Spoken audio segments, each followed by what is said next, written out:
warahmatullahi wabarakatuh. Pada hari ini, hari Rabu, kita laksanakan peringatan Maulid Nabi Muhammad SAW di Pondok Pesantren Al-Azhar.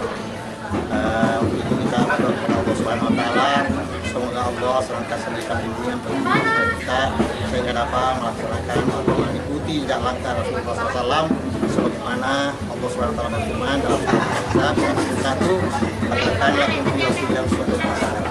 Mudah-mudahan benar-benar ayat ini kita dapat praktikkan dalam kehidupan kita sehari-hari. Selamat melaksanakan peringatan Maulid Nabi Muhammad SAW. Amin. Assalamualaikum warahmatullahi wabarakatuh.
Assalamualaikum warahmatullahi wabarakatuh.